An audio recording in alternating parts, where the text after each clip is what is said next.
Ads లేకుండా latest episodes చూడండి. మా అమ్మ నాన్న మా మావయ్యలకు తెలియకుండా లవ్ మ్యారేజ్ చేసుకున్నారు. ఆ అవమానం భరించలేక మా తాతయ్య గారు గుండెపోటుతో మరణించారు. ఆ క్షణం నుంచి మా అమ్మమ్మ గారితో పాటుగా మా ఇద్దరు మేనమామలు మా అమ్మని నాన్నని అసహ్యించుకోవడం మొదలుపెట్టారు. దాంతో కన్నవారికి ఉన్న ఊరికి దూరమై మా అమ్మా నాన్న ఏకాకుల్లా బతికారు.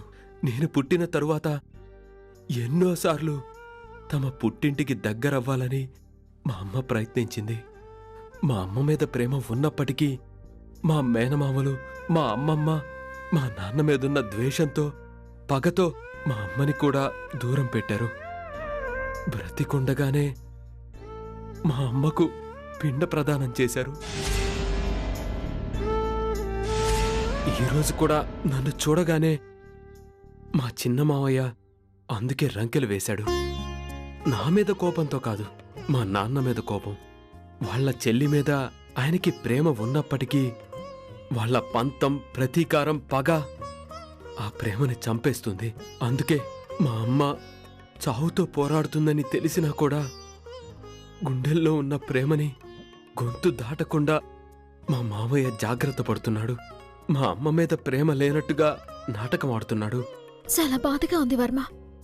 జమీందారి కుటుంబంలో రాజకుమారులా పుట్టినా ఎవ్వరూ లేని అనామకుల్లా బతుకుతున్నావు. మేనమామలో అమ్మమ్మ, బంధాలు, బంధుత్వాలు ఉండి కూడా ఎవ్వరూ లేని అనాథగా బతుకుతున్నావు. కానీ ఈ సమస్యలన్నింటికి పరిష్కారం ఏంటో తెలుసా? చెప్పండి. మా సమస్యలకి పరిష్కారం ఉందా? మా మేనమామ నాకు దగ్గరవుతాడా? మా అమ్మమ్మ గారిని నేను మళ్ళీ కలుస్తానా? మా అమ్మకి మా మేనమామని, మా అమ్మమ్మని చూపించగలుగుతానా? ఖచ్చితంగా చూపించగలుగుతావు. కానీ దానికి ఒకే ఒక మార్గం ఉంది. చెప్పండి సార్. మా అమ్మకి వాళ్ళ అమ్మని, వాళ్ళ అన్నయ్యని చూపించడానికి నేను ఏం చేయడానికైనా సిద్ధంగా ఉన్నాను. చెప్పండి, నన్నేం చేయమంటారు? నువ్వు నీ మరదరి మెళ్ళో తాళి కట్టాలి. అదే నీ సమస్యలకి పరిష్కారం. ఏం మాట్లాడుతున్నారండి? నాకు మరదలుందా? మా పెద్ద మామయ్య పిల్లలు చిన్న వయసులోనే తప్పిపోయారని, వాళ్ళెక్కడున్నారో తెలీదని చెప్పారే. కానీ మీరేంటి నాకో మరదలుందని చెప్తున్నారు? చిట్టమ్మ చెప్తుంది నిజం వర్మ. నీ మేనమామ కూతురు బతికే ఉంది. అది కూడా మా ఇంట్లోనే ఉంది. మీరు చెప్పేది నిజమా?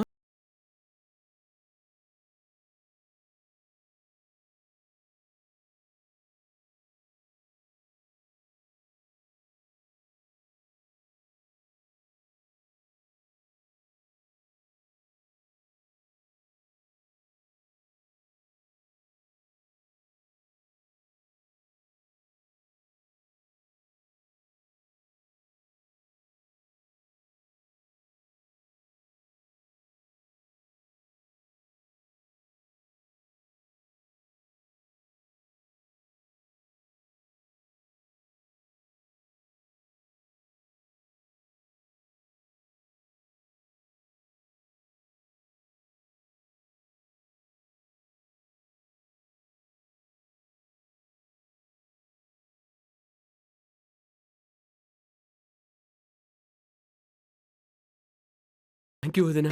మీ మాటలు వింటుంటే మళ్ళీ మా రెండు కుటుంబాలు ఒక్కటవుతాయన్న నమ్మకం కలుగుతుంది. ఏంటి, మా చిట్టిని వదినన్నావా? అవునన్నయ్య. చిట్టమ్మ గారిని చూస్తుంటే మా అమ్మ తర్వాత అమ్మలా అనిపిస్తుంది. నాకు వదినమ్మలా అనిపిస్తుంది. మీకు అభ్యంతరం లేకపోతే చిట్టమ్మ గారిని వదిన అని పిలవచ్చా? భలేవాడి మరిదే. నీకు ఆ రోజే మా ఇంటికి వచ్చినప్పుడు చెప్పాను కదా, నన్ను వదినా అని పిలవమని. పైగా ఎప్పుడైతే నువ్వు మా వీరనారాయణ బాబాయికి అల్లుడు అని చెప్పావో అప్పుడే నేను ఫిక్స్ అయిపోయాను, నువ్వు నాకు కాబోయే మరిదివని. మా సెల్లెల్ని పెళ్లి చేసుకోవటం నీకిష్టమే కదా? ఏంటి వదిన అలా మాట్లాడతారు? తనెవరు? నా సొంత మేనమామ కూతురు. మా అమ్మ చిరకాల కోరిక నెరవేర్చాలంటే నేను లతను పెళ్లి చేసుకుంటే మాత్రమే సాధ్యం అవుతుంది. అంటే మీ అమ్మకి మీ మేనమామని, అమ్మమ్మని దగ్గర చేయడానికే తప్ప లతంటే నీకు ప్రత్యేకమైన ఇష్టం లేదా? ప్రత్యేకమైన అభిమానం లేదా? కేవలం మీ ఫ్యామిలీ కోసమే తన్ని చేసుకుంటున్నావా? అలా అని కాదన్నయ్య. ఇదిగో మారుతి గారు, ముందే చెప్తున్నాను, అసలే నా సెల్లెలు అమాయకురాలు. నువ్వు మనసా వాచా కర్మనా నా సెల్లెల్ని పెళ్లి చేసుకుంటాను అంటేనే మీ ఇద్దరిని ఒకటి చేస్తాను. లేదనుకో, మీ కుటుంబం కోసం, మీ అమ్మ సంతోషం కోసం తన మెళ్ళో తాళి కడతాను అంటే మాత్రం మేము ఒప్పుకోము, అంతే. అలా అని కాదొదినా. నిజానికి తనని చూసిన ఫస్ట్ రోజే నేను ఇష్టపడ్డాను. అనుకున్నా బావా, చూసావా? చూడక అయినా మేమేమన్నా తక్కువ ఏంటి? చూసిన మొదటి రోజే లవ్లో పడిపోలేదా ఏంటి? బావా ఊరుకో, నీకెక్కడేం మాట్లాడాలో తెలీదు. బ్రదర్, ఫైనల్గా మనందరం బంధువులమే. మీ మధ్య ఉన్న అపార్థాలన్నీ తొలగిపోయి త్వరలో అన్ని కుటుంబాలు ఒకటవ్వాలంటే నువ్వు రంగంలోకి దిగాల్సిందే. ఓకే అన్నయ్య, మీరు ఎలా చెప్తే అలాగా. వదినా, నన్నేం చేయమంటారో చెప్పండి. ఏట్లేదు మరిది, నువ్వు మా ఇంటికి వస్తున్నావు, మా కాంతమ్మత దృష్టిలో ముస్టాల్లాగా నటించేసి మా సెల్లి మెళ్ళలో తాళి కట్టుతున్నావు. ఆ తర్వాత మా సెల్లిని మీ ఇంటికి కోడలుగా అట్టుకొచ్చేసి ఇడిపోయిన 2 కుటుంబాల్ని కలుపుతున్నావు. ఇది జరగాల్సిన కథ. మీరు నాకు సపోర్ట్గా ఉంటే జస్ట్ 1 వీక్లో మీ చెల్లిని నా ఇంటి కోడల్ని చేస్తా వదినా. ఆహా, నీ స్పీడ్ సొత్తుంటే ఇప్పుడే నువ్వు మా ఇంటి అల్లుడు అయిపోయినట్టు అనిపిస్తోంది మరిదే. థ్యాంక్ యూ వదినా. చూడు, నీకు లతకి పెళ్లి జరిగేంత వరకు నువ్వు వీరనారాయణ బాబాయికి మేనల్లుడువని గాని, లత మీ అమ్మకి మేనకోడలని గాని ఈ నిజాలు ఎవ్వరికీ తెలియకూడదు. అర్థమైందా? అర్థమైంది వదినా. మా పెళ్లి జరిగేంత వరకు ఈ నిజాన్ని ఎవరికీ చెప్పనని నీకు నేను మాటిస్తున్నాను. అమ్మయ్యా, నాళ్ళకి నా సెల్లలు గుప్పింటికి కోడలు కాబోతోంది. కాదు కాదు కాదు, వాళ్ళ మేనత్తింటికి కోడలికి వెళ్ళబోతుందని చాలా సంతోషంగా ఉంది. వెరీ గుడ్ చిట్టమ్మ గారు. ఇంకెందుకు, వింత నాటకం మొదలు పెడదామా? నేను రెడీ. నేను రెడీ. నేను కూడా రెడీ.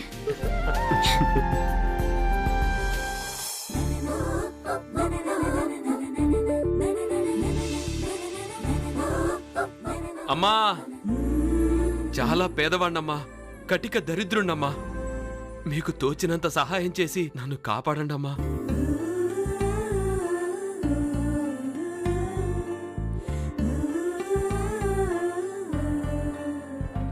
నెమ్మదిగా తినండి, కంగారేం లేదు.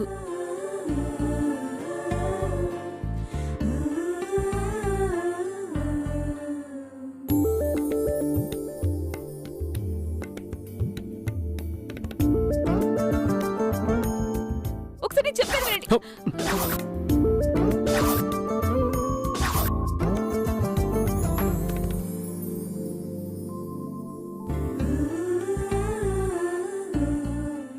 ఇలాంటి నమ్మక ద్రోహుల్ని, నయవంచకుల్ని నమ్మించి వెన్నుపోటు పొడిచే వాళ్ళకి ఎంత దూరంగా ఉంటే అంత మంచిది. అసలు ఎవరి వర్మ? మా బాబాయ్కి వర్మకి మధ్య ఏ సంబంధం ఉంది? మా బాబాయ్ ఎందుకు అతని మీద కోప్పడ్డాడు? ఎందుకు అతన్ని అసహ్యించుకుంటున్నాడు? మా బాబాయ్ అంతలా తిడుతున్నా వర్మ ఎందుకు మౌనంగా ఉండిపోయాడు? నాకేం అర్థం కావడం లేదు.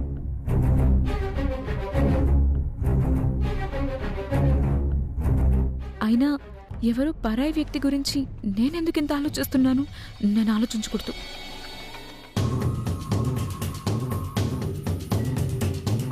అమ్మా లత, చెప్పండి కాంతమ్మ గారు. ఆ అబ్బాయి నీకు నచ్చాడా? ఏ అబ్బాయి అండి?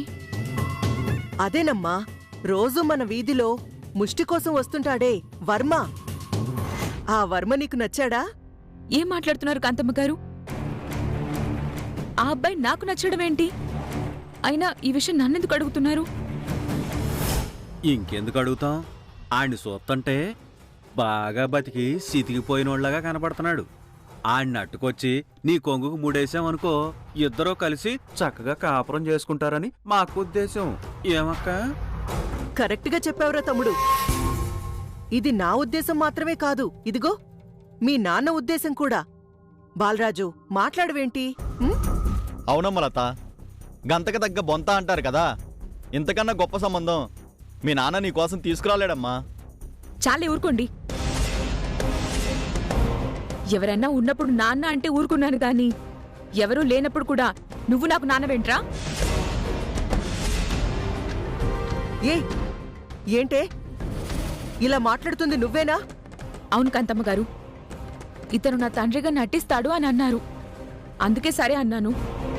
దాన్ని అలుసుగా తీసుకుని ఎవ్వరూ లేనప్పుడు కూడా నేనే తండ్రిని అంటే భరించలేను. ఎందుకంటే నా తండ్రి శ్రీ శ్రీ శ్రీ రాజబహదూర్ శంకర్ నారాయణ గారు. ఓ అబ్బబ్బో, జమీందారీ నీళ్లు బాగానే వంట పట్టాయే. సర్లే, ఇంతకీ ఆ వర్మ నీకు నచ్చాడా లేదా అది చెప్పు.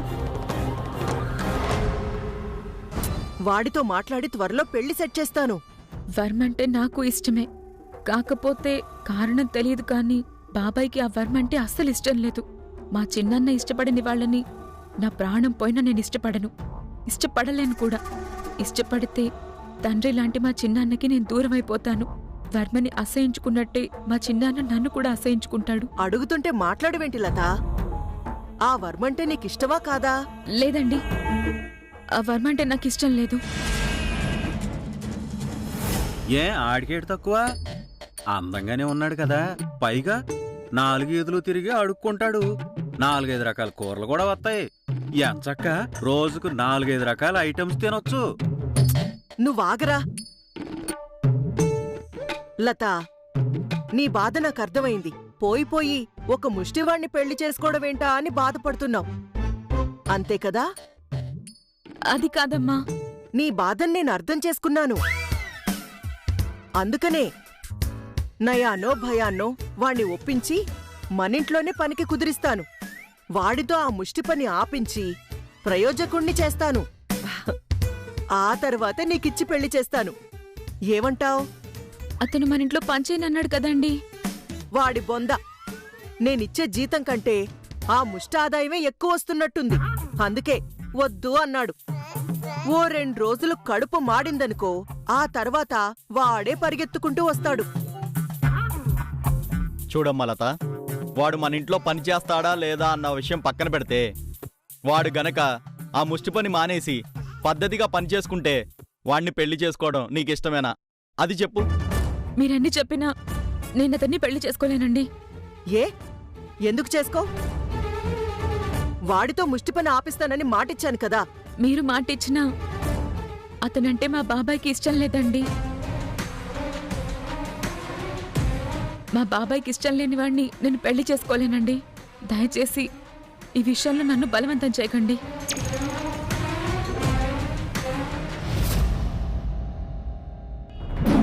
ఓస్ దీనమ్మ కడుపు మాడ, ఇదేటక్క ఇలా ఆటం తిరిగింది?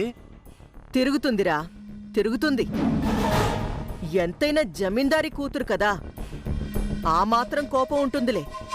హ, అయినా దాన్నడిగి పెళ్లి చేయడమేంట్రా? ఆ వర్మగాణ్ణి ఎలాగోలా పెళ్లి కొప్పిస్తే ఆ తర్వాత ఆటోమేటిక్గా ఇద్దరికి ముడిపెట్టేయచ్చు.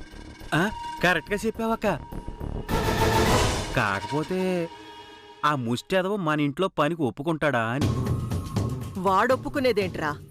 ఈసారి మన ఇంటికొస్తే ఏదో ఒక ఫిట్టింగ్ పెట్టి నేనే వాణ్ణి ఈ ఇంట్లో పనోణ్ణి చేస్తాను.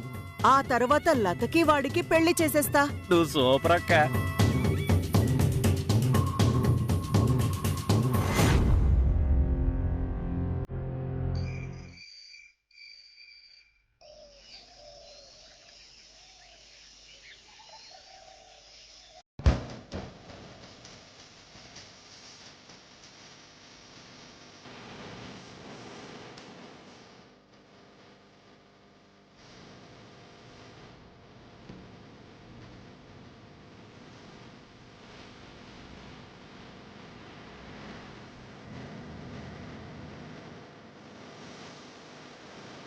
అక్క, ఇంకా సంక్రాంతి రాలేదు, అప్పుడే ముగ్గులెందుకు పెడుతున్నావు? ఇవన్నీ ఎందుకు చేస్తున్నావు అక్క? నా సెట్టి సర్లే, సంక్రాంతికి ముగ్గేయాలంటే ముందుగా నీకు ట్రైనింగ్ ఉండాలి కదా, అందుకే నీకు ట్రైనింగ్ ఇస్తున్నానన్నమాట. థ్యాంక్స్ అక్క. నాకు ముగ్గులేయడం వచ్చు గాని ఇంత పెద్ద ముగ్గులు వేయడం రాదు. రాదంటే ఎలా సర్లే? రేపు అత్తారింటికి వెళ్తే ఎలా ఎత్తావో? చిటి తట్టడాయ్, గొబ్బెమ్మలు రెడీ. నువ్వెందుకు చేసావు బావా? మేం చేసుకునే వాళ్ళం కదా. అంటే చివరికి నాకు గొబ్బెమ్మలు కూడా చేయడం రాదనా నీ ఉద్దేశం? అజ్జో, నీకెందుకు శ్రమ అని అంటున్నాను.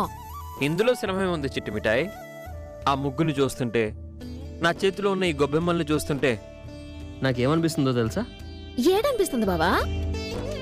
రాయ్, మా చిట్టి మిఠాయి సంక్రాంతి ముగ్గు అయితే అందులో గొబ్బెమ్మ రాయి రవిచంద్ర. అదేం పాలక బావా? బాలేదా? అస్సలు బాగలేదు. సరే, ఇప్పుడు చూడు. ఈ రవిచంద్ర సంక్రాంతి ముగ్గు అయితే అందులో గొబ్బెమ్మరా మా చిట్టమ్మ. బావా బావా, ఇది కూడా నచ్చలేదా? పరమ దరిద్రంగా ఉంది. సర్లే, ముందు మీరు ఈ గొబ్బెమ్మల సంగతి చూడండి, నేను వెళ్ళి చేతులు కడుక్కొని వస్తాను. సరే, ఇదట్టుకో. ఇలా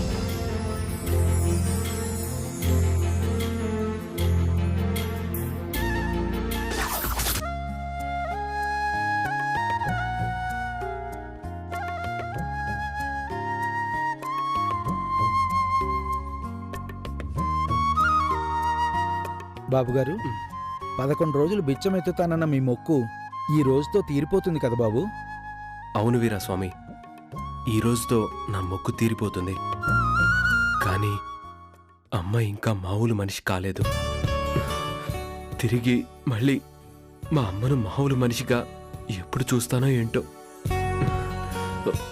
భగవంతుడా, నువ్వే మా అమ్మని త్వరగా కోలుకునేలా చేయి స్వామి.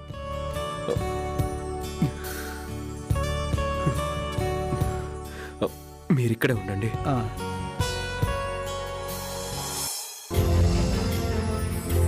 చిట్టి మిఠాయి, నేను రెడీ.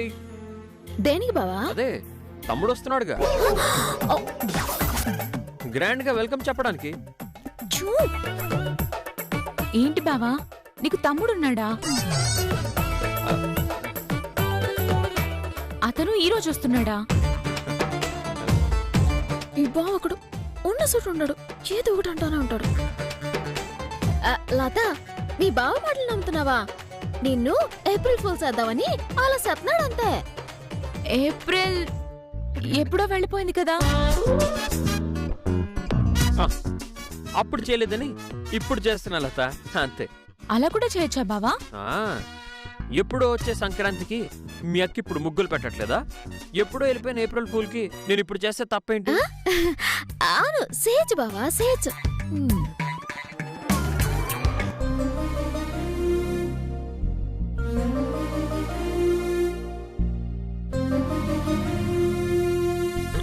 చిట్టిమిఠాయ్, ఒకసారి నా డ్రెస్ ని చూడు. డ్రెస్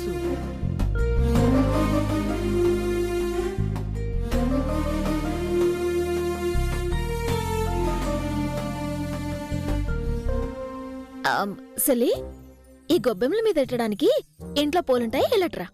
అలాగే అక్క.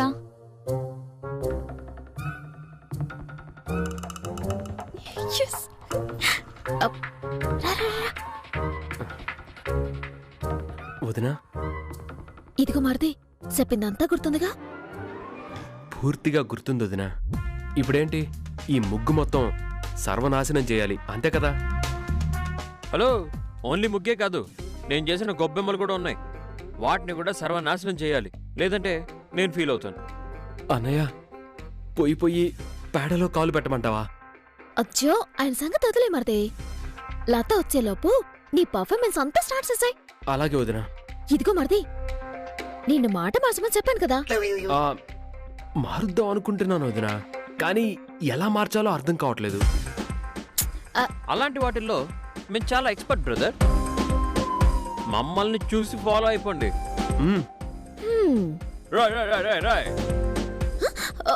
ఈ భాష ఒక్కసారి చెప్తే 100 సార్లు చెప్పినట్టే.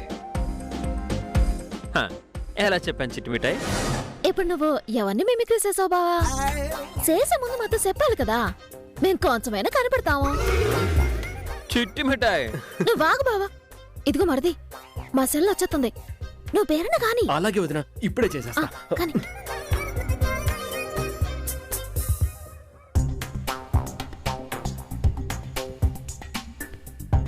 అమ్మా తల్లి, దానం చేయండి అమ్మా తల్లి, పేదవాడికి సాయం చేయండి తల్లి.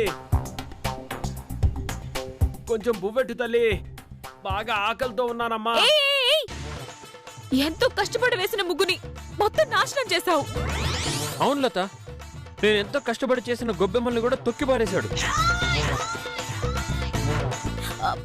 ఓరి దేవుడో, ఓరి భగవంతుడో, తెల్లవారి జామునే లేసి నడుములు పడిపోయేదాకా ముగ్గేస్తా లటుక్కుమంటూ వచ్చి పుట్టుక్కున మా ముగ్గంతా నాశనం చేస్తావా? పేదవాణ్ణి కదండి, చూసుకోలేదండి. ఏడయ్య పేదవాడు? పేదవాడైతే కళ్ళుండవా? ఆ కళ్ళు కనపడవా? అది కాదు. కళ్ళు నెత్తిన పెట్టుకొని తిరుగుతున్నావా లేక జేబులో పెట్టుకొని తిరుగుతున్నావా? చూసుకోనక్కర్లే, చూసుకొని రావాలి కదా, తెలీదా? రే రవిచంద్ర, ఏమైందిరా? అమ్మా, ఈ వర్మగాడు నా పేడని తొక్కేశాడు. చిచి, నీ పేడ తొక్కడమేంట్రా? అదేనమ్మా, నేను చేసిన గొబ్బెమ్మల్ని తొక్కేశాడమ్మా. ఏడ్చినట్టుంది. ఈ మాత్రం దానికేనా ఏదో మీ ఆస్తులన్నీ పోయినట్టు అంతలా అరుస్తున్నారు? ఏడు కాంతమత అలా మాట్లాడుతున్నావా? ఎంతో కష్టపడేసిన ముగ్గు ఇలా సర్వనాశనం చేస్తే ఆ బాధేటో ఆడదాన్ని నాకు తెలుసు, నీకే తెలుసు.